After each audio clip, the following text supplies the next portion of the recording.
तो hello guys, स्वागत है हमारे यूट्यूब चैनल MSC में। तो आज हम पढ़ेंगे प्रश्नावली 1.1। तो आप प्रश्नावली 1.1 को आज हम करने वाले हैं। पहले मैंने बताया था आपको प्रश्नावली 1 की भूमिका कि इसके अंदर कौन कौन सी संख्या होती है। तो प्रश्नावली 1.1 का पहला क्वेश्चन है, क्या शून्य एक परिमेय संख्या है? क्या इसे आप P/Q के रूप में लिख सकते हैं, जहाँ P और Q पूर्णांक है और Q नॉट इक्वल टू 0 है? क्या शून्य एक परिमेय संख्या है? मैंने पहले वीडियो में बताया था कि शून्य एक परिमेय संख्या है, क्योंकि हम इसके नीचे एक जोड़ सकते हैं, यानी कि एक लगा सकते हैं, बट्टे में एक लगा सकते हैं, इसके नीचे लगा सकते हैं ना। कोई संख्या दे दी कि मान लीजिए एक ही, तो एक क्या परिमेय संख्या नहीं है? क्योंकि हम इसके बट्टे में क्या लगा सकते हैं, एक लगा सकते हैं। उसी तरह हम जीरो के बट्टे में भी एक लगा सकते हैं।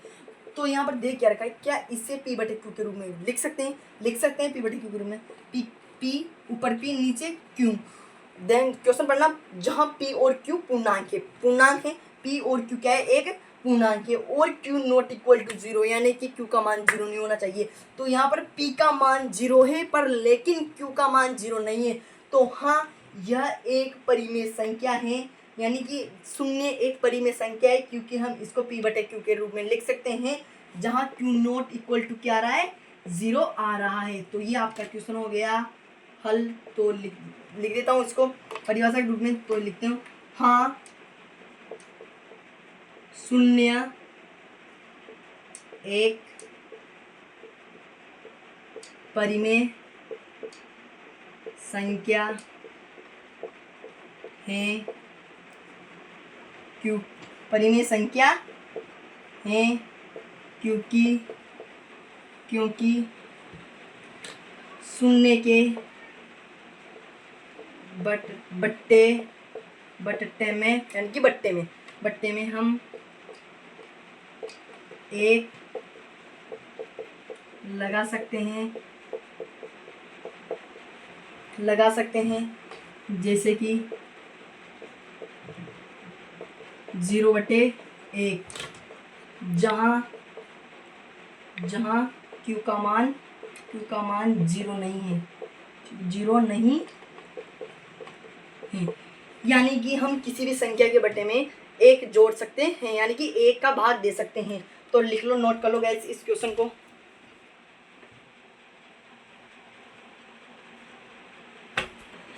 तो फर्स्ट क्वेश्चन पढ़ लिया हमने, अब सेकंड क्वेश्चन देखते हैं। 3 और 4 के बीच 6 परिमेय संख्याएं ज्ञात कीजिए। 3 और 4 के बीच 6 परिमेय संख्याएं ज्ञात कीजिए। गाइस, मैंने परिमेय संख्या ज्ञात करने के लिए आपको ज्ञात करने के लिए मैंने नहीं बताई है, अब बता दूंगा वीडियो के अंदर। परिमेय संख्या किसी ज्ञात की है, कितनी परिमेय संख्या निकालनी है? 6 परिमेय संख्या। तो जितनी भी परिमेय संख्या निकालनी है, उस परिमेय संख्या में से एक प्लस कर देंगे। 6 परिमेय संख्या निकालनी है, तो क्या प्लस कर देंगे? एक प्लस कर देंगे। एक प्लस करते कितना हुआ? 7। अब देखते हैं, 3 और 4 के बीच कितनी परिमेय संख्या ज्ञात करनी है? 6 के बीच 3 × 7। अब जितनी परिमेय संख्या ज्ञात करनी है ना, उतनी में एक जोड़ देंगे, तो कितना हुआ? 7। तो 7 को किन की संख्या ज्ञात करनी है, किन के बीच ज्ञात करनी है? 3 और 4 के बीच ज्ञात करनी है ना। तो इस 7 को हम 3 से गुना कर देंगे और 4 से भी गुना कर देंगे। तो कर लिया, 3 7 दिया 21, और इधर भी कर देते हैं 4 × 7। कितना हुआ? 7 दिया 21 और 28। अब क्या गाइस, हम इसके बट्टे में 7 लिख सकते हैं। क्या लिख सकते हैं? 7। कितनी परिमेय संख्या निकालनी है? 7। तो इनके बट्टे में क्या लिखेंगे हम? 7 तो जरूर लगाएंगे, क्योंकि 7/7, क्योंकि परिमेय संख्या कितनी निकालनी है? 6। तो हम एक प्लस कर देंगे, कितनी हो जाएगी? 7। तो परिमेय संख्या कितनी निकालनी है? 7। तो देख करते हैं, 21/7, 28/7, 21/7 और 28/7। इसके बीच में क्या 6 परिमेय संख्या लिख रही है? क्या देखते हैं। 21/7 और 28/7 में 22/7, 23/7, 24/7, 25/7, 26/7, 27/7। देखते हैं, 1 2 3 4 5 6। कितनी परिमेय संख्या हुई? 6 परिमेय संख्या। तो हमारा आंसर क्या हुआ? ये कौन सा आंसर हुआ?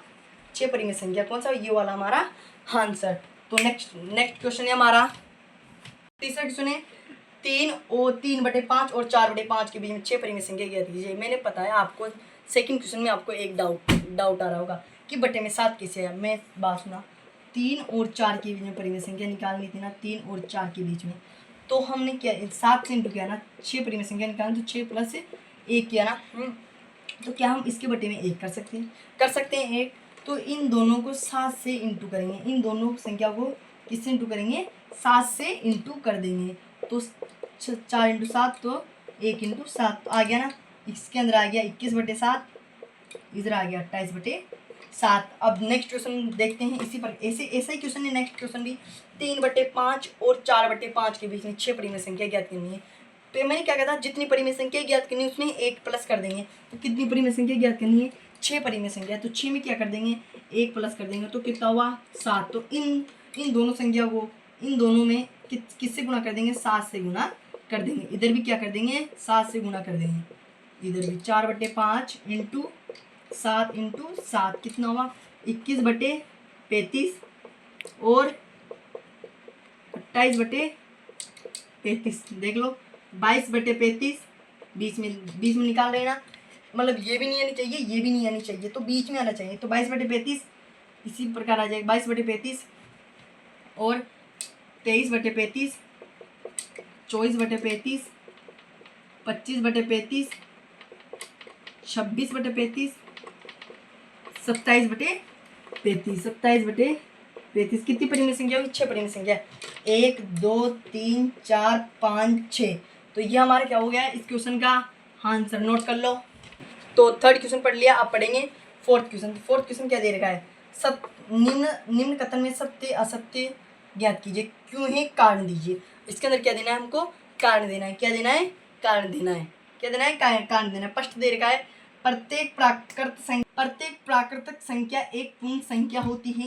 क्या प्रत्येक प्राकृतिक संख्या एक पूर्ण संख्या होती है। मेरी प्राकृतिक संख्या कौन कौन सी है, प्राकृतिक संख्या है 1 2 3 4 5 अनंत। और पूर्ण संख्या कौन कौन सी है, 0 1 2 3 4 5 डॉट अनंत।